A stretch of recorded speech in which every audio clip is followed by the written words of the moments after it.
We talked about how the economy affects the demand for our business. Now let's talk about how the economy affects the demand for our products. And I'm really excited about sharing some of this stuff. This is pretty cool, neat stuff. There's been a long-standing debate amongst marketeers and business owners for a long time, and it kind of goes like this. Is it better to market a product that fulfills a want, or is it better to market a product that fulfills a need? A want product's kind of like chocolate. You don't need chocolate, but you want chocolate, right? Water, it's a necessity of life. You need water. Now, those on the want camp, what they'll almost always say is, people will buy what they want before they'll buy what they need. And you know what? There is definitely some truth to that. The fact is, there's really good arguments on both sides. What's interesting about leisure travel is leisure travel has qualities of both a want product and a need product. On the need side, there's definitely something to be said for people and their quest for overall well-being, health, sanity, okay? There's some good arguments there that leisure travel does have need qualities. But I think we'd all agree that overall, leisure travel is more of a want product. But what's really interesting, when people talk about leisure travel, they don't say, I want a vacation. They say, I need a vacation. There are some want products that have a tendency to do really well in a down economy. They're counter-cyclical. One of the best examples I could show you is movies. Did you know that during down economic times, movies always increase in sales? It's always happened. As a matter of fact, right now, it's happening in a big way. One of the best performing companies on Wall Street today is Netflix. Why is it that people want to watch movies more during a down economy? That's right. Escape is the word that I heard. People are stressed out. They're looking for something to break their mind. They're looking for an escape. Now, what's the ultimate escape? A vacation, of course. The thing is, though, in a down economy, a lot of times there's some people that think, I just don't have the money to go on a vacation. Well, that's where we get to come in. We get to come in and we get to tell people, hey, listen, instead of you going and watching that movie for 2 hours and living a fantasy through that movie and watching somebody having a blast on the beach in Bahamas, with World Ventures, I can show you how you can easily afford to go to the Bahamas. Not only that, with our Travel Dollar program, I can actually show you how you can travel for free. Now, here's the point right here that I want you to make special note of. When finances are tough, when the economy's down, the desire for leisure travel only goes up.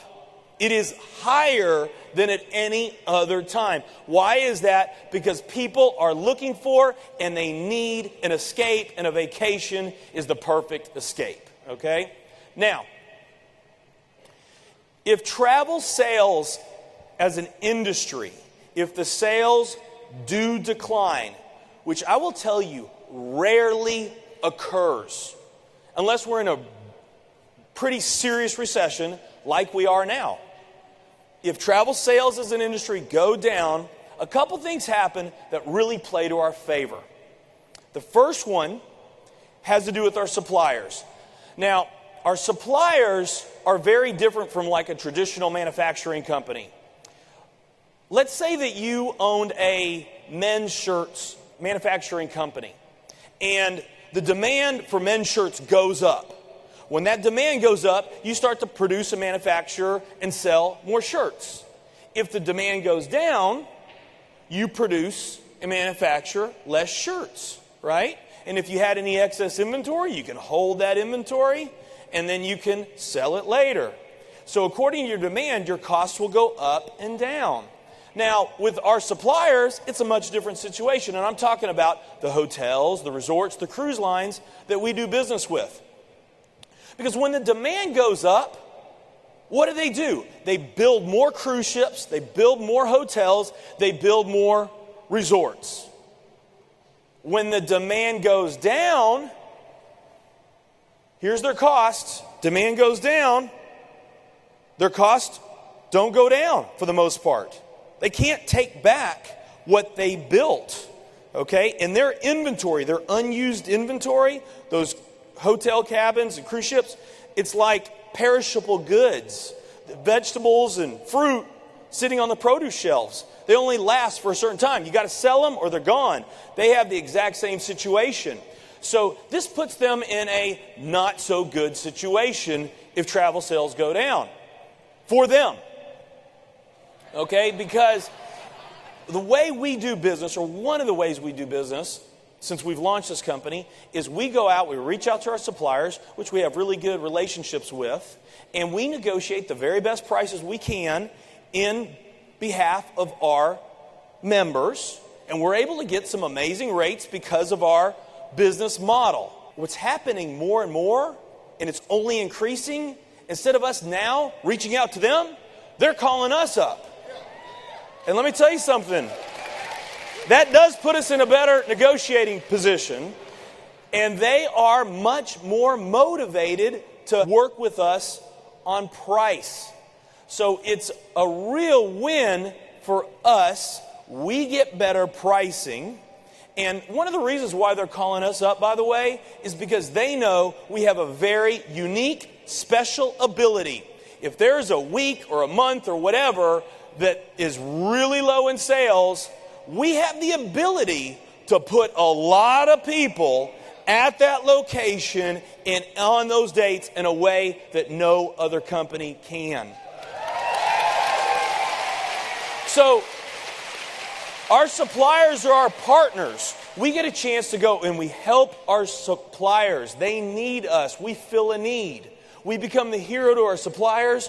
We get better pricing for our members. We become a hero for our members. And the value of the product only goes up, making it easier for you to sell the product.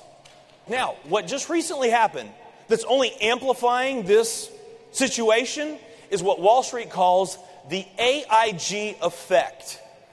The AIG effect, it was named after AIG receiving $85 billion in the form of a government bailout. And days later, they spent $440,000 on a luxury excursion for their executives. The government and media demonized them. They were slaughtered in the media for this, and all the publicly traded companies out there were watching very carefully. So they have put the brakes on corporate travel in a big way.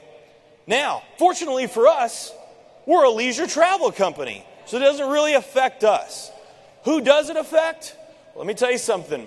There's a lot of 5-star and 5-diamond beautiful hotels and resorts that their number one customer are the IBMs of the world and these publicly traded companies.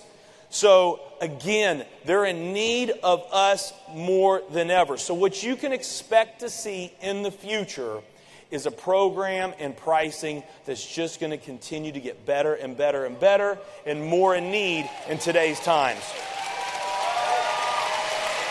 The other thing that happens when the economy and the recession kicks in is that the consumer's purchase behavior changes. They now start to become much more price conscious, much more price sensitive. Now, what I have heard recently, and I'm certain some of you have probably heard something like this, a question that kind of goes like this. Okay, you're in the travel business, and with the economy the way that it is right now, and I've heard travel sales are down right now. Isn't that bad for your business? Well, that'd be kind of like me asking you if you're in the restaurant business.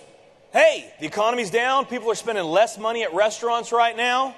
Isn't that bad for your business? Well, it kind of depends. Not if you're McDonald's. You got to see this headline. This is everywhere. The recession seems to be helping McDonald's. Their sales are surging right now.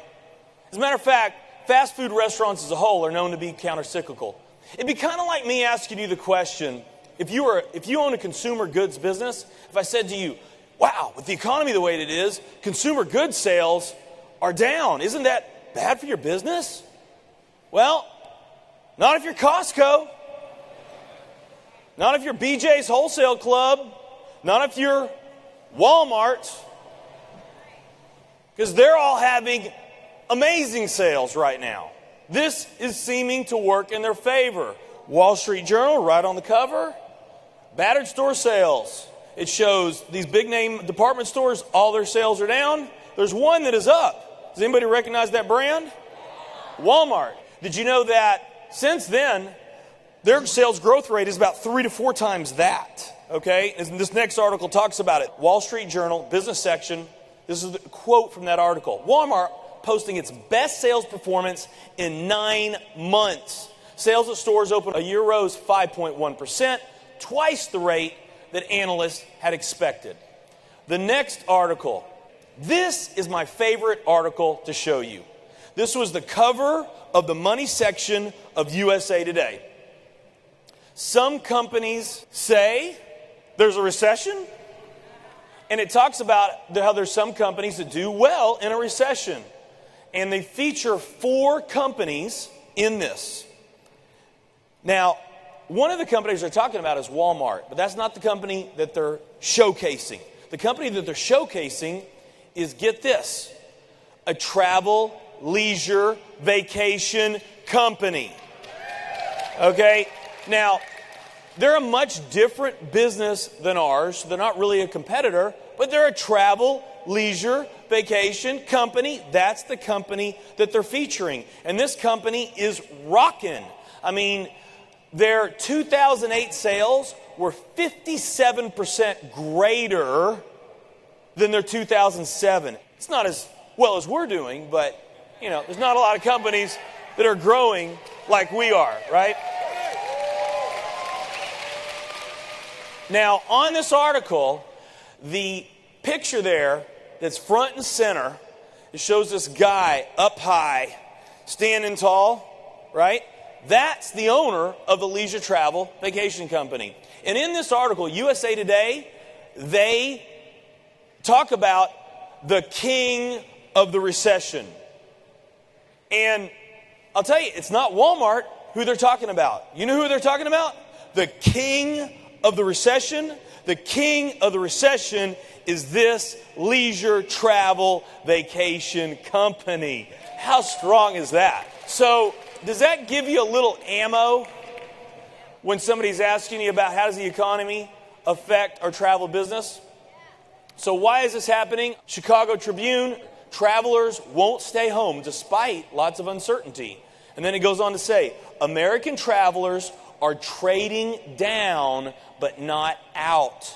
People are not giving up their vacation for the most part. They're just now more than ever conscious about price. Why is this occurring? It's pretty simple. In a down economy, when financial times get tough, the consumer's natural tendency is to move away from companies that don't have products that are competitively priced, and to move towards companies that do have products that are competitively priced.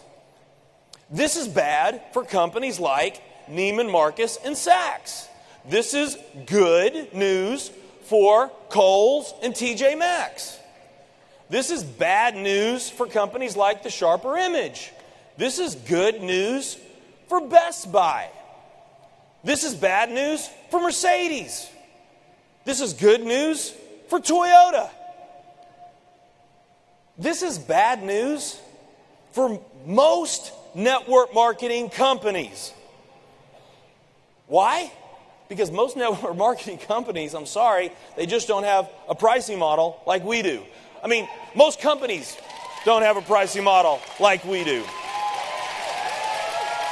I mean, our pricing model is more like Walmart or Sam's Club or Costco.